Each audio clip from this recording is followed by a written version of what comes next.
يا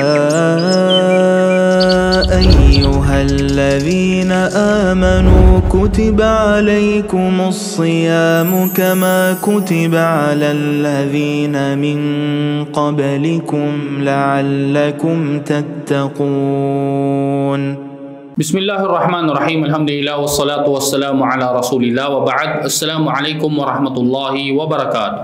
Mga kapatid, sa pananampalatayang Islam, naman sa lahat ako'y nagpapasalamat, pumupuri at dumadakila kay Allah subhanahu wa ta'ala. At sa video ito, ating aalamin, ating tatalakayin kung ano nga ba ang batas patungkol sa pag-aayuno ng isang may buwan ng dalaw at bagong panganak.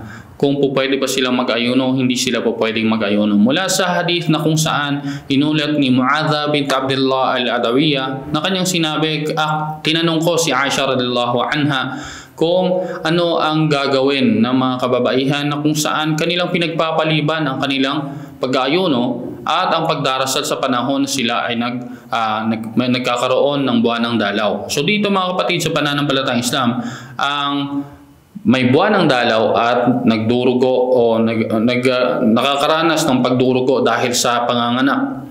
So pinagpapaliban nila ang kanilang pag-ayuno dahil hindi nga nila po pwedeng gawin ang pag-ayuno sa panahon na ito dahil binabawal para sa kanila na isagawa ang pag-ayuno sa panahon na sila ay may buwan ng dalaw o nakakaranas sila ng pagdurugo dahil sa panganganak. So hindi nila po pwedeng gawin ang pag-ayuno. Subalit, ang katanungan dito mga kapatid sa pananampalatayang Islam, sabi dito ni Mu'adha bint Abdullah al-Adawiyah, sinabi niya kay Aisha radhiyallahu anha na paano itong mga kababaihan na kung saan kanilang pinagpapaliban sa panahon ng kanilang regla o ng kanilang buwan ng dalaw, pinagpapaliban nila yung kanilang pag-aayuno. Pagkatapos nito ay kanila itong binabayaran. Samantala, sabi niya, samantala ang pagdarasal ay hindi naman nila binabayaran. Ano ang kanilang gagawin? So sabi dito ni Aisha radhiyallahu anha na ikaw ba ay ikaw ba ay isang haruriya? Sabi ng babae na si Mu'adha, ako ay hindi isang haruriya. Subalit ako ay nagtatanong. So ang sinasabi dito na haruriya, isa itong lugar sa Iraq mga kapatid sa pananampalatayang Islam. Ibig sabihin malayo ang distansya nila sa Propeta Muhammad SAW. Kaya naman may mga bagay na kung saan o mga aral sa pananampalatayang Islam na hindi agad na kanilang nalalaman dahil sa kanilang distansya sa lugar ng Saudi. Sa panahon natin ngayon, Saudi na ang tawag sa panahon ng Propeta Muhammad SAW, ay masyadong malayo ang distansya nito. Kaya naman tinanong ni Aisha kung siya ba ay nanggaling o kabilang sa tinatawag nating taga-haruriya. Sabi dito ng babae, ako ay nagtatanong. At ano ang kanyang katanungan? So tinatanong ng babaeng ito ni Mu'adha bint Abdullah si Aisha radhiyallahu anha kung ano ang kanyang gagawin. Na sa panahon ng kanilang buwan ng dalaw ay hindi nila ginagawa ang pag-aayuno at ang pagdarasal.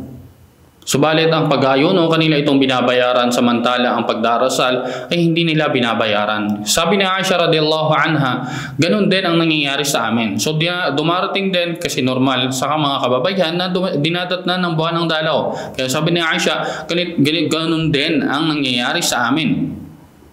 Ano ang ginagawa namin? فَنُؤْمَرُ بِقَضَاءِ الصَّوْمِ وَلَا نُؤْمَرُ بِقَضَاءِ الصَّلَاةِ. Kami ay inuutusan ng Propeta Muhammad SAW na bayaran namin ang mga utang namin na pag-aayuno. Samantala, yung utang namin na pagdarasal na at aming pinagpaliban ito sa panahon na kami ay may buwan ng dalaw, hindi kami inuutusan na amin itong bayaran. So, ang hadith na ito mga kapatid sa pananampalatayang Islam na ang isang may buwan ng dalaw o nakakaranas ng pagdurugo dahil sa kanyang panganganak ay hindi pinapahintulot sa kanya o sa kanila na magsagawa ng pag-aayuno. At babayaran lamang nila ang pag-aayuno ng kanilang naging utang o ipinagpaliban sa panahon ng Ramadan.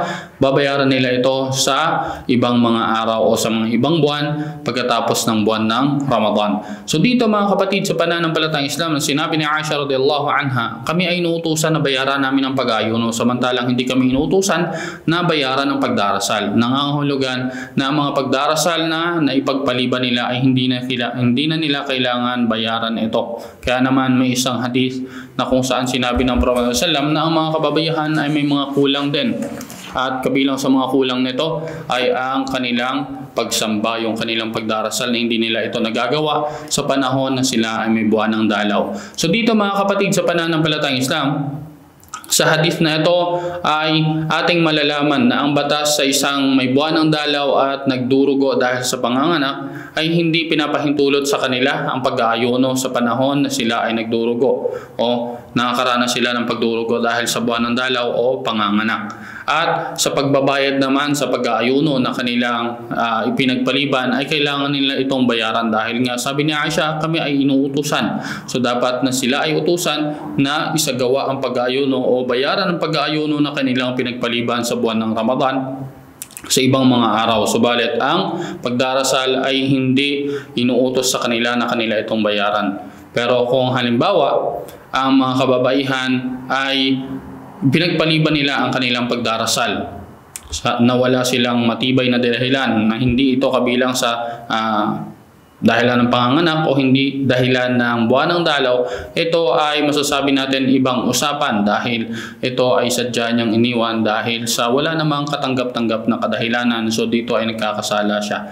So kung siya ay may buwan ng dalaw o nagdurugo dahil sa panganganak, ito ay binibigyan siya ng kapahintulutan na ipagpaliban ang pag-aayuno at bayaran niya ito pagkatapos ng panahon na siya ay pagkatapos ng panahon na siya ay nagdurugo o dahilan ng panganganak o dahilan ng buwan ng dalaw. So inshallah mga kapatid sa pananampalatayang Islam, nawa ay napulutan natin ang aral at hanggang dito na lamang. Wa akhiru da'wana anil hamdulillahi rabbil alamin.